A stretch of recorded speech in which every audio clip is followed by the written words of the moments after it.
The polished marble floors of the Pentagon gleamed under harsh fluorescent lights as Admiral Marcus Kellaway strode through the corridors, his 4 stars catching the light with each measured step. Behind him, a cluster of junior officers struggled to match his pace, their clipboards clutched against pressed uniforms. The morning briefing had been routine until the last slide appeared, a photograph of what looked like a child's sketch of an aircraft, all impossible angles and whisper-thin wings. "Sir," Lieutenant Commander Hayes ventured, clearing his throat, "the intelligence indicates this prototype achieved Mach 4.2 in sustained flight." The words hung in the air like smoke from a fired weapon. Kellaway stopped so abruptly that Hayes nearly collided with his broad shoulders. The Admiral's weathered face creased into something resembling amusement as he studied the photograph more closely. 27 years of service had taught him to recognize the difference between engineering fantasy and legitimate threat assessment. This fell squarely into the former category. "Sustained flight at 4.2, he repeated, the words rolling off his tongue with practiced skepticism. "From a Billionaire's garage workshop in Nevada." His laugh echoed off the corridor walls, a sound devoid of humor but rich with derision. "Gentlemen, I've seen enough experimental aircraft crash and burn to know pipe dreams when I see them." The photograph showed sleek lines that seemed to defy conventional aerodynamics, an aircraft that appeared more like liquid mercury than assembled metal. But appearances, Kellaway knew, were often the enemy of reality. The defense contractors had been promising revolutionary breakthroughs for decades, each prototype more outlandish than the last, each failure more expensive than the previous disappointment. "What's the pilot situation?" he asked, already turning away from the image. Hayes consulted his notes, his voice dropping slightly. "Single pilot configuration, sir. Word is they're using civilian contractors." This drew another laugh from Kellaway, this one genuine in its incredulity. "Civilian contractors, in experimental aircraft."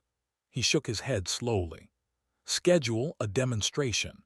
If some weekend warrior thinks they can outfly the United States Navy, let's give them the opportunity to embarrass themselves properly." The Admiral's confidence wasn't born from arrogance alone.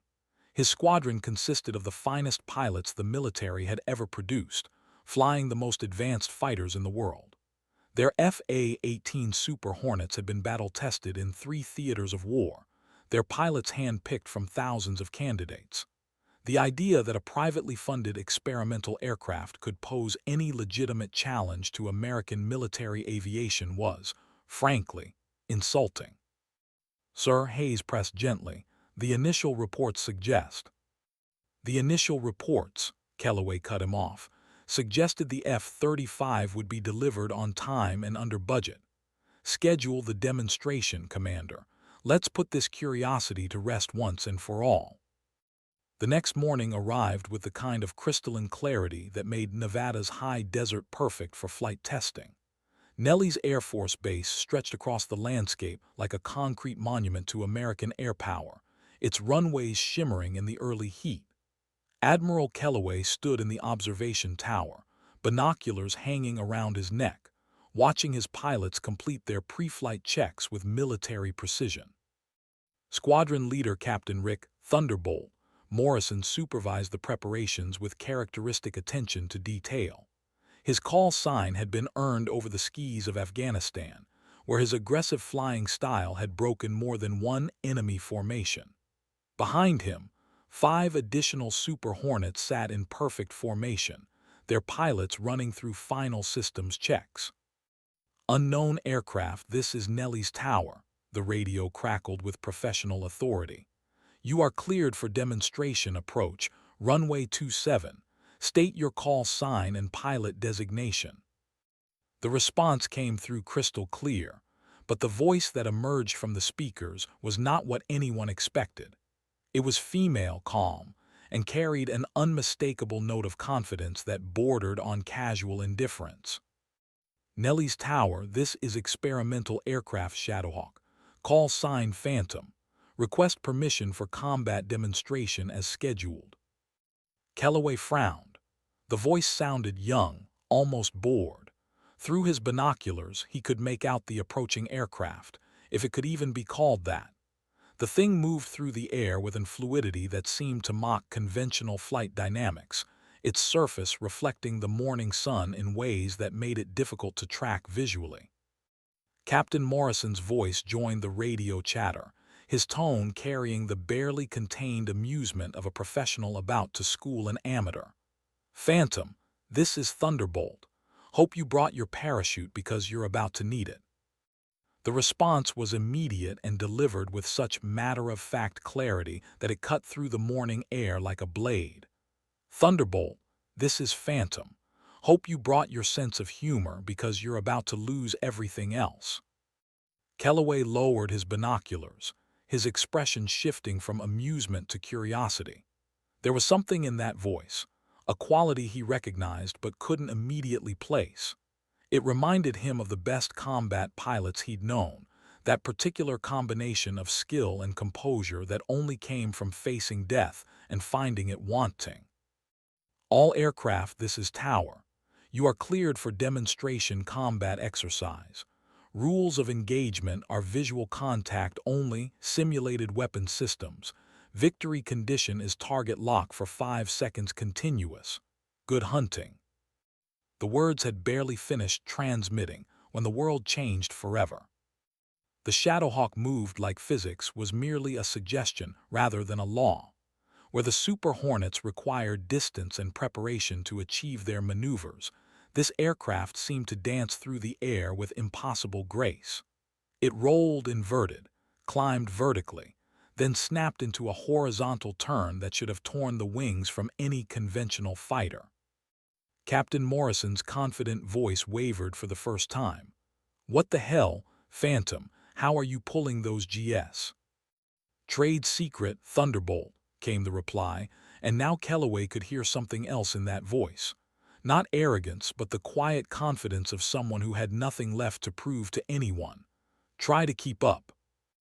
What followed was less a demonstration than a masterclass in advanced aerial combat. The Shadowhawk didn't just outmaneuver the Super Hornets, it made them look like they were flying through molasses. Every time Morrison or his wingmen thought they had achieved a favorable position, the experimental aircraft would simply disappear, reappearing moments later in their blind spot. "Jesus Christ," Morrison's voice cracked over the radio. "It's like trying to fight smoke." Kellaway watched through his binoculars as his most experienced pilots, veterans of real combat, were systematically outclassed by what appeared to be a single enemy aircraft. But it wasn't the aircraft's performance that gradually captured his attention. It was the pilot's technique. Every maneuver was precise, controlled, and utterly professional. This wasn't showboating or reckless flying. This was combat aviation at its absolute pinnacle. "Phantom," he found himself saying into the radio, his voice carrying new respect, "state your military background." The pause lasted exactly 3 seconds. When the response came, it carried a weight that seemed to press against the desert air itself. "Former Navy Admiral, VFA 103 Jolly Rogers. Call sign was Phoenix before civilian life required. Different arrangements." Kellaway's blood turned to ice water. He knew that call sign. Everyone in naval aviation knew that call sign. Phoenix, the pilot who had saved an entire carrier battle group during the Iranian crisis. The same pilot who had been quietly forced out of the service after a classified incident that had never been fully explained to anyone below flag rank. The same pilot who had disappeared from military aviation 3 years ago, leaving behind a legend that grew larger with each passing month. Lieutenant Commander Nix Phoenix Vasquez had been the finest pilot the Navy had ever produced, and now she was flying experimental aircraft for civilian contractors, proving once again that the military's loss was often someone else's gain. "Phoenix," Kellaway said quietly into the radio, his earlier amusement completely evaporated. "It's good to have you back in the air." "Thank you, Admiral," came the response. "It's good to be back." The demonstration continued, but the tone had fundamentally shifted. Morrison and his squadron were no longer trying to defeat an unknown civilian pilot. They were attempting to match skills with a legend. The Shadowhawk continued its impossible dance through the Nevada sky, but now each maneuver carried the weight of recognition and respect. Phoenix executed a vertical climb that transitioned seamlessly into an inverted dive, pulling out barely 50 feet above the desert floor before snapping into a climbing turn that defied every known principle of aerodynamics. The Super Hornets followed as best they could, but they might as well have been chasing a ghost. How? Morrison's voice carried genuine awe now. How is that aircraft even staying airborne?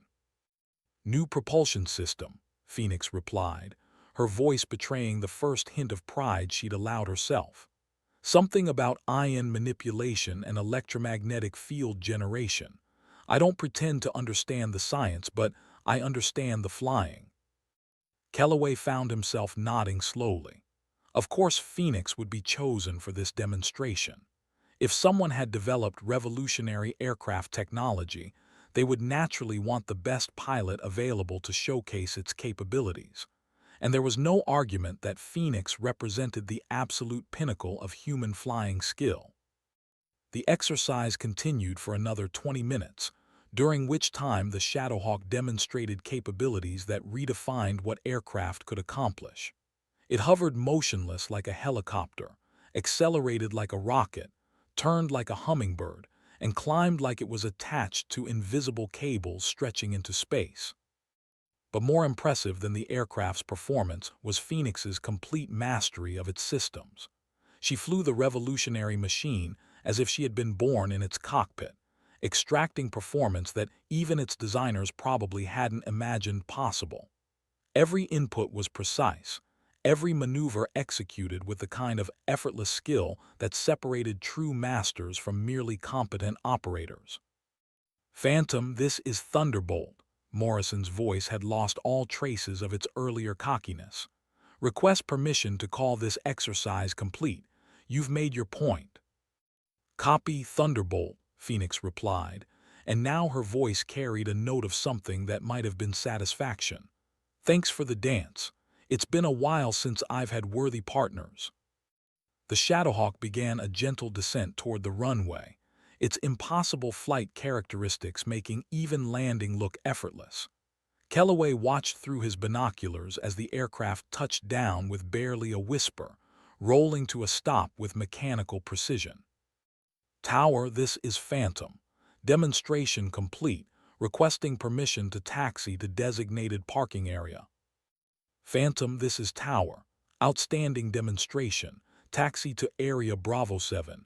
Ground crew is standing by.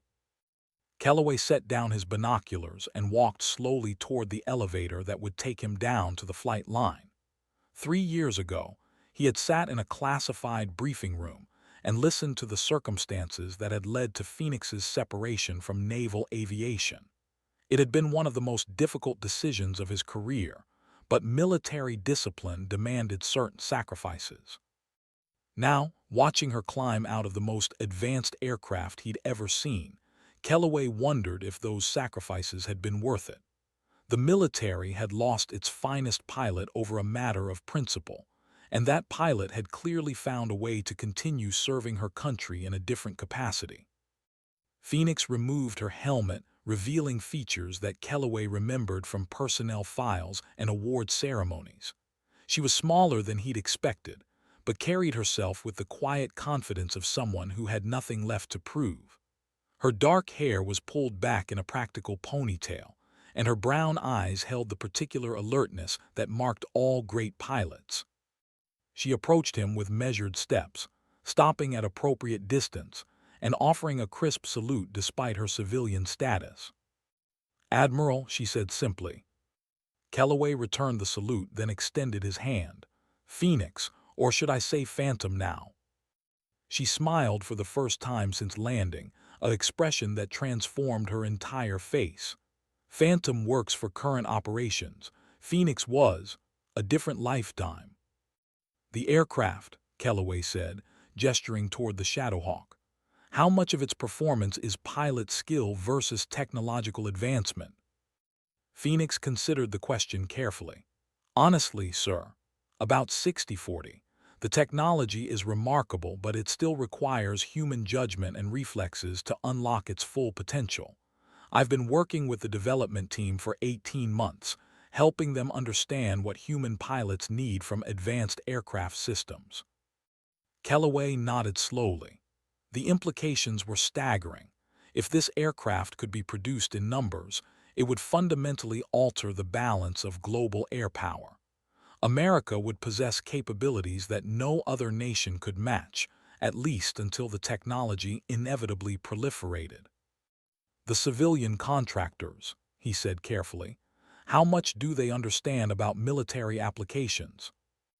They understand everything, Admiral, Phoenix replied with quiet intensity.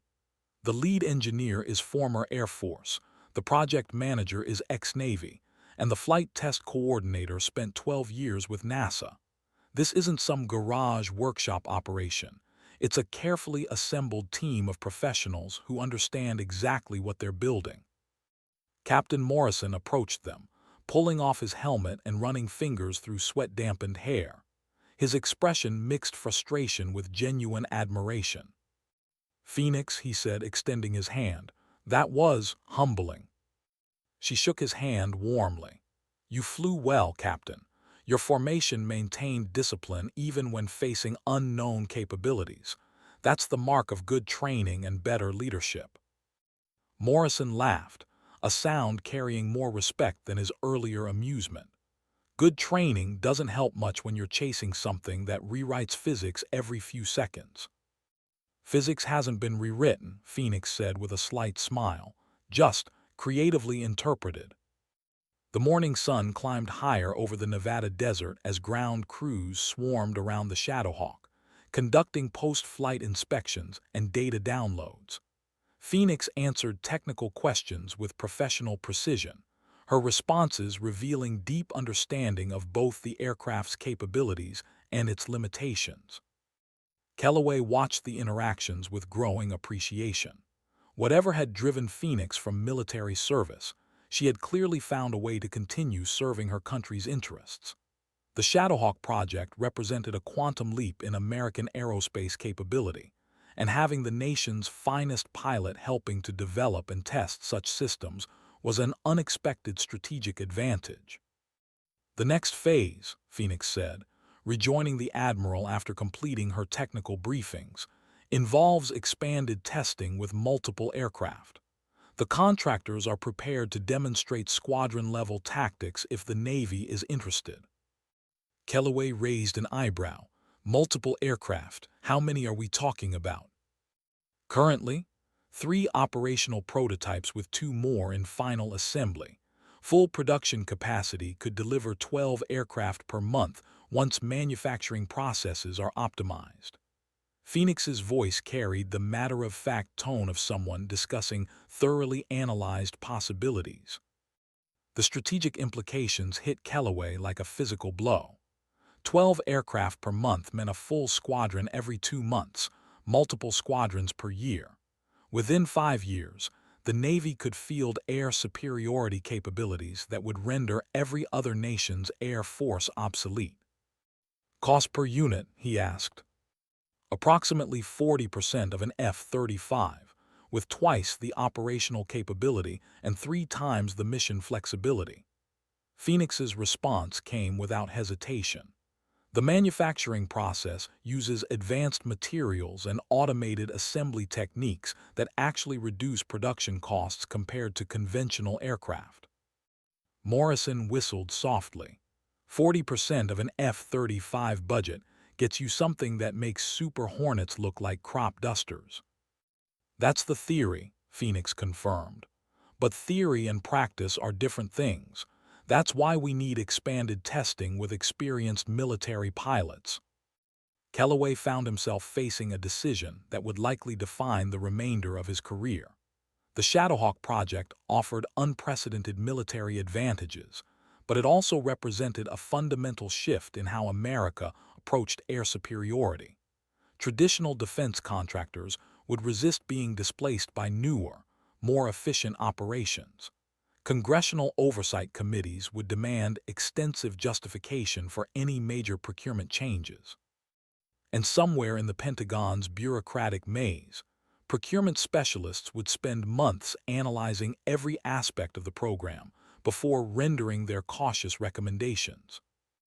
But standing on a Nevada runway, watching ground crews service an aircraft that had just redefined aerial combat, Kellaway understood that some decisions transcended normal bureaucratic processes. The Shadowhawk wasn't just another experimental prototype. It was a glimpse into the future of military aviation, and Phoenix was the key to unlocking that future. "What do you need from the Navy?" he asked. Phoenix's smile returned, brighter this time. "Permission to prove what we can really do, Admiral. Give us your best pilots, your most challenging scenarios, and 30 days of unrestricted testing.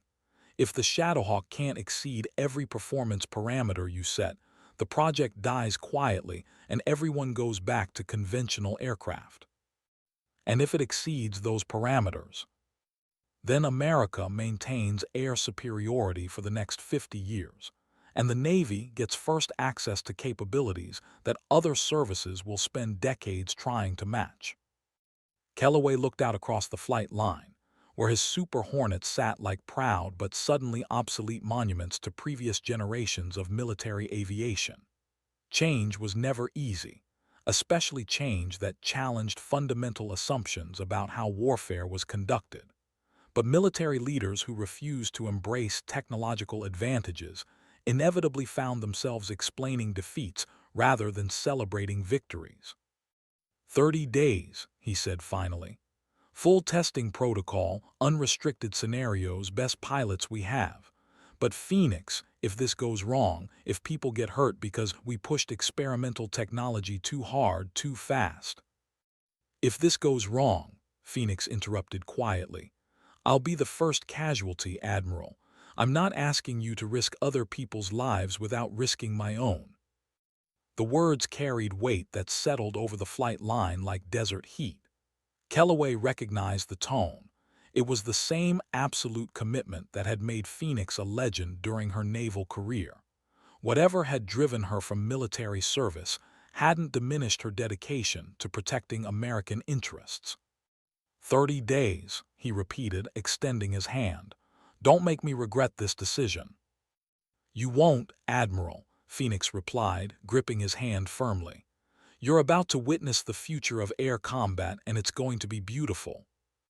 The sun reached its zenith over Nellis Air Force Base as Phoenix conducted final systems checks on the Shadowhawk. Around her, technicians completed post-flight data analysis, while Admiral Kellaway coordinated with Pentagon officials to arrange expanded testing protocols. The morning's demonstration had ended, but everyone present understood that something much larger was beginning. Captain Morrison approached the aircraft as Phoenix secured the cockpit systems. His earlier skepticism had been completely replaced by professional curiosity and genuine respect. "Phoenix," he said, "can I ask what happened? Why you left the Navy?" She paused in her shutdown procedures, considering the question carefully. When she spoke, her voice carried the weight of decisions that had cost her everything she'd worked to achieve. "Sometimes doing the right thing costs more than doing the wrong thing," she said finally. "Sometimes protecting your people means accepting consequences that other people don't understand." Morrison nodded slowly.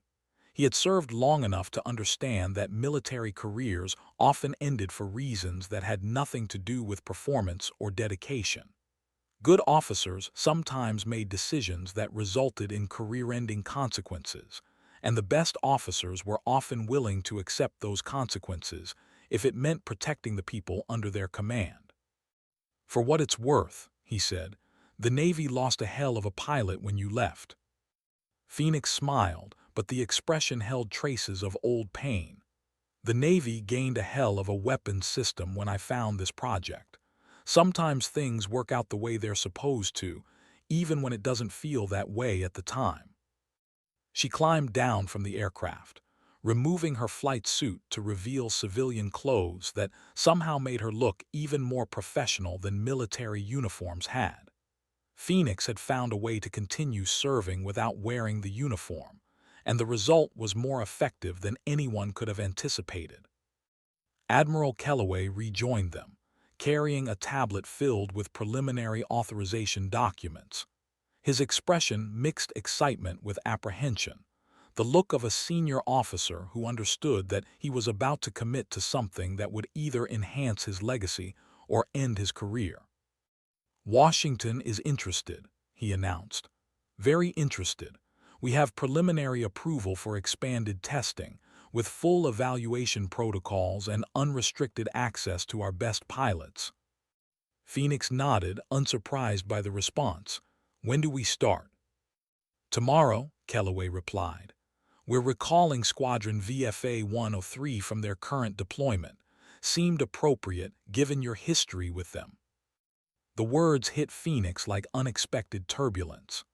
VFA 103, the Jolly Rogers, had been her squadron before everything changed. They were the pilots who had followed her through impossible missions, who had trusted her judgment even when orders conflicted with common sense, who had watched her sacrifice her career to protect theirs. Do they know?" she asked quietly. "They know Phoenix is involved in the testing," Kellaway replied carefully. "They don't know Phoenix is you. Not yet." Morrison looked between them, sensing undercurrents he didn't fully understand. "Sir, if there's history—" "There's always history, Captain," Kellaway interrupted. "The question is whether that history helps or hurts the mission. In this case, I believe it helps." Phoenix stared out across the flight line, watching heat shimmer rise from concrete runways that stretched toward distant mountains.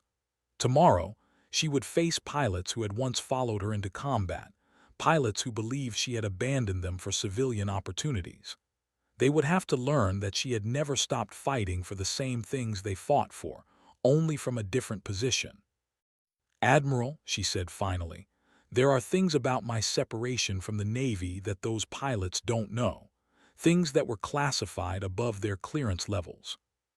"And those things will remain classified," Kellaway assured her. "But they need to understand that you're still one of them, Phoenix. They need to know that this project serves the same mission they've dedicated their lives to." The afternoon sun began its descent toward the western mountains, painting the sky in shades of gold and amber that reminded Phoenix of sunsets viewed from carrier decks in distant waters. She had spent 3 years away from military aviation, but the sky remained the same, and her dedication to protecting American interests had never wavered. "Tomorrow," she said, nodding slowly, "tomorrow we show them what's possible."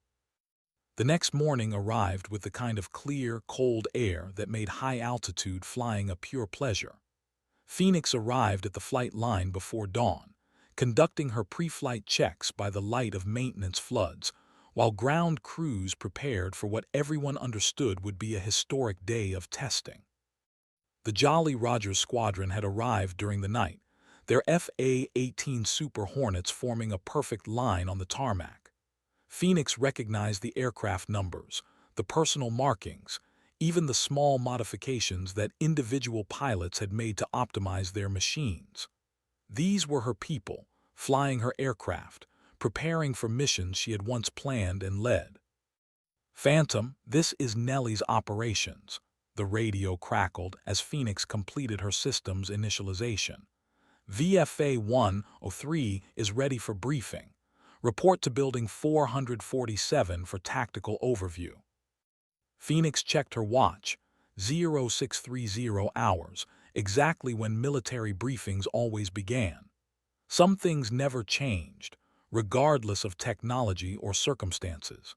She secured her aircraft and walked across the flight line, passing familiar faces that didn't quite recognize her in civilian clothes.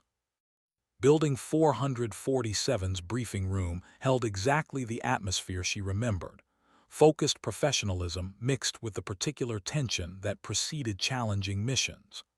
12 pilots sat in neat rows, their attention directed toward Admiral Kellaway as he outlined the day's objectives. experimental aircraft with capabilities that exceed anything currently in the inventory, Kellaway was saying.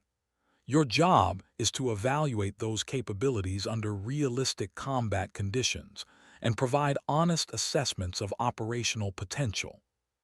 Phoenix slipped into the back of the room, drawing curious glances from pilots who recognized her general appearance but couldn't quite place her identity. She had changed in 3 years. Civilian life had softened some of the military bearing without diminishing the alertness that marked combat veterans. Questions? Kellaway asked. Commander Jake "Viper" Rodriguez, the squadron's current leader, raised his hand. Phoenix felt a familiar surge of pride. She had recommended Rodriguez for promotion before her separation, and seeing him command her old squadron validated that decision. Sir, what can you tell us about the pilot we'll be facing? Kellaway's eyes found Phoenix in the back of the room. The pilot is a former Navy aviator with extensive combat experience. Call sign Phantom, currently working as civilian contractor. I believe some of you may be familiar with their previous work. The room stirred with murmurs as pilots tried to place the reference.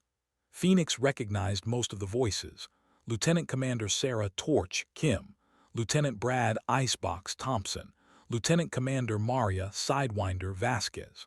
Her people, older now and bearing the responsibilities of senior officers, but still the same dedicated aviators she had trained and fought alongside. Admiral, Rodriguez pressed, can you be more specific about this pilot's background? Phoenix stood up, drawing every eye in the room. When she spoke, her voice carried the authority that had once commanded absolute respect from these same pilots.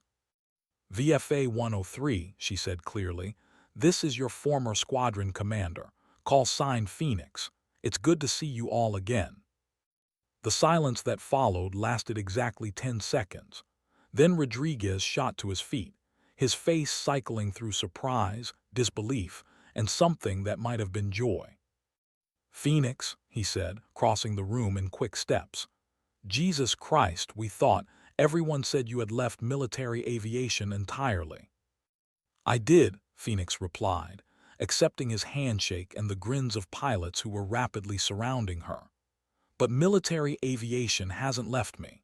This project represents everything we've worked toward: air superiority capabilities that will keep American pilots alive and American interests protected. Lieutenant Commander Kim pushed through the group, her expression mixing happiness with confusion. Phoenix, what happened? One day you were there, the next day you were gone, and nobody could tell us anything. Phoenix looked around the room at faces she had known as junior officers, now bearing the rank and responsibility of squadron leadership. They deserved explanations, but some explanations remained classified above their clearance levels. Sometimes senior officers make decisions that protect their people at personal cost, she said carefully. Sometimes those decisions result in career changes that serve larger purposes. The details aren't important now. What matters is that we have an opportunity to field weapons systems that will keep you alive and mission effective for the next 50 years. Admiral Kellaway stepped forward, recognizing the need to refocus the briefing on operational matters. Phoenix has been working with civilian contractors to develop advanced aircraft systems. Today's evaluation will determine whether those systems warrant military procurement consideration. Rodriguez nodded slowly, his expression shifting back to professional focus. What are we looking at, Phoenix? What can this aircraft do that our Hornets can't? Everything, Phoenix replied simply. Speed, maneuverability, range, weapons capacity, electronic warfare capabilities, stealth characteristics. The Shadowhawk doesn't just improve on current technology, it fundamentally redefines what aircraft can accomplish.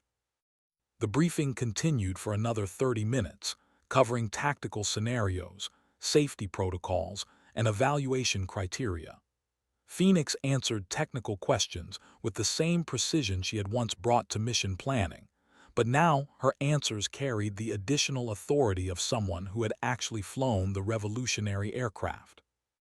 As the pilots filed out to begin their pre-flight preparations, Rodriguez lingered behind with Phoenix and Admiral Kellaway. "Phoenix," he said quietly, "the squadron never understood why you left. We knew it wasn't performance-related, we knew it wasn't voluntary, but nobody could tell us what actually happened."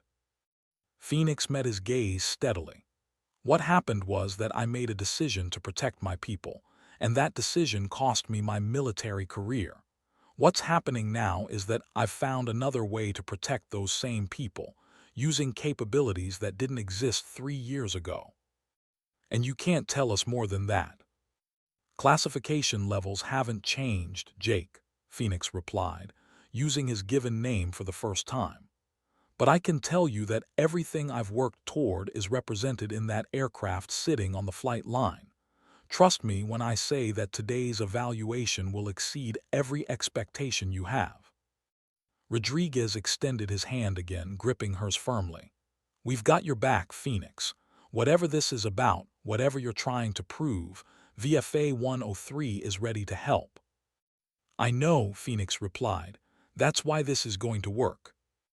The morning's first flight began exactly as planned, with Phoenix conducting systems checks while the Jolly Rogers completed their formation procedures. The radio chatter carried the professional efficiency she remembered, but now it was directed at evaluating her capabilities rather than following her leadership. "Phantom, this is Viper," Rodriguez's voice came through clearly. "We're ready for initial evaluation flight. Request permission to observe aircraft performance during normal operations." "Copy, Viper," Phoenix replied. "Beginning demonstration sequence. Try to keep up." The Shadowhawk lifted off with the whisper-quiet efficiency that had amazed Admiral Kellaway the previous day. Phoenix climbed to 15,000 feet, then began a series of maneuvers designed to showcase the aircraft's capabilities without revealing its most classified features. The response from VFA 103 was immediate and professional.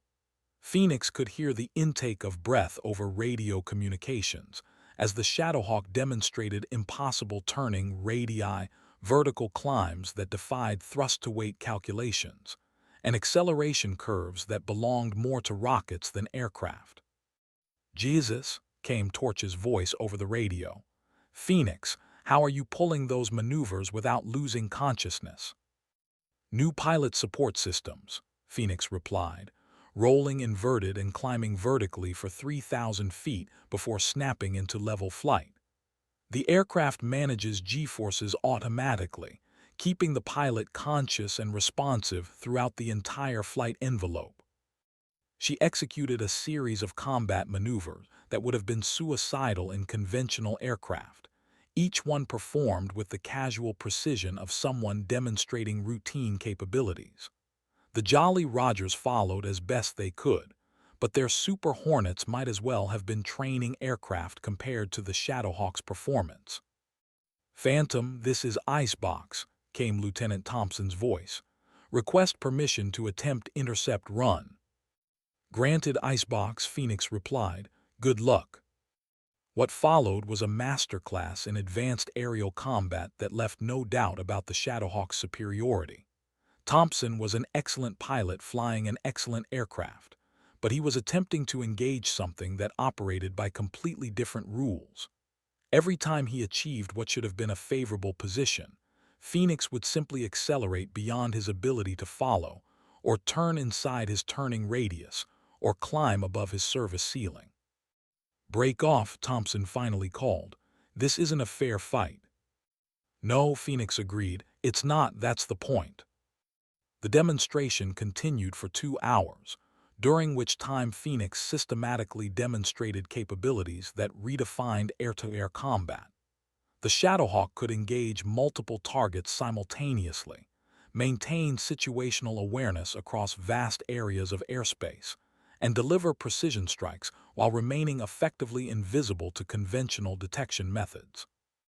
Admiral Kellaway watched from the ground, monitoring radio communications, and tracking aircraft positions on sophisticated displays. What he witnessed confirmed his growing understanding that the Shadowhawk project represented more than just advanced technology. It represented a fundamental shift in military aviation that would echo through decades of future conflicts. "Tower, this is Phantom," Phoenix's voice crackled over the radio. "Demonstration complete. Request permission to return to base." "Phantom, this is Tower. Outstanding demonstration. Clear to land runway 27. The Shadowhawk descended with the same impossible grace it had displayed throughout the morning, touching down with barely a whisper, and rolling to a stop in less distance than conventional aircraft required for landing approach. Phoenix climbed out of the cockpit to find VFA 103 waiting for her, their expressions mixing professional admiration with personal affection. These were her people, and they understood that she had found a way to continue fighting for the things they all believed in. "Phoenix," Rodriguez said as she approached, "that aircraft is going to change everything." "That's the idea, Viper," Phoenix replied, using his call sign naturally. "American air superiority for the next 50 years, maintained by pilots who understand what it means to serve something larger than themselves." The evaluation continued over the following days, with increasingly complex scenarios designed to test the Shadowhawk's capabilities under realistic combat conditions. Phoenix flew against multiple opponents, engaged ground targets while evading air defense systems, and demonstrated electronic warfare capabilities that rendered enemy communications and radar systems completely ineffective. Each day brought new revelations about what the aircraft could accomplish, and each day brought VFA 103 closer to understanding that their former commander had not abandoned military aviation. She had simply found a more effective way to serve military interests. On the final day of evaluation, Admiral Kellaway assembled the complete test team for comprehensive debriefing. The results were unambiguous. The Shadowhawk exceeded every performance parameter by substantial margins, demonstrated capabilities that no existing aircraft could match, and provided tactical advantages that would fundamentally alter American military doctrine. "Recommendations," Kellaway asked the assembled pilots. Rodriguez spoke for the group. "Sir, this aircraft represents the most significant advancement in military aviation since jet propulsion. If we can field these systems in quantity, American air superiority is assured for the foreseeable future." "Concerns?" "Training requirements will be extensive," Lieutenant Commander Kim offered. "The aircraft's capabilities are so far beyond current systems that pilots will need months of specialized preparation before achieving operational readiness." Phoenix nodded. "That's why the development team includes experienced military instructors. We've designed training protocols that build on existing pilot skills rather than requiring complete retraining." Admiral Kellaway looked around the room at faces that reflected the same conclusion he had reached. The Shadowhawk project represented an opportunity that might not come again for decades. The chance to field military capabilities, so advanced that potential adversaries would require years to develop effective countermeasures. "Phoenix," he said finally, "what does your team need to move from demonstration to production?" "Full military partnership," she replied without hesitation. "Access to classified intelligence about potential threats, coordination with existing military doctrine development, and integration with current command and control systems. We can build the aircraft, but we need military expertise to optimize their operational employment. And in return, America maintains air superiority against any conceivable threat. American pilots come home alive from missions that would have been suicidal in conventional aircraft, and American interests are protected by capabilities that no other nation can match." The room fell silent as everyone contemplated the implications. Phoenix had presented a straightforward exchange: civilian innovation in return for military partnership, advanced technology in return for strategic advantages that could influence global balance of power for decades. Admiral Kellaway stood slowly, his decision clear in his bearing. Phoenix, consider this the beginning of that partnership. The United States Navy is prepared to fully support the Shadowhawk project, with the understanding that this represents our highest national security priority. Phoenix smiled, the expression carrying satisfaction that went beyond professional accomplishment. She had found a way to serve her country more effectively than military service had ever allowed, and she had done it while maintaining the respect and support of the people who mattered most to her. "Thank you, Admiral," she said. "You won't regret this decision." "I know," Kellaway replied, "because you'll make sure I don't." The Nevada desert stretched endlessly under afternoon sun as the evaluation team,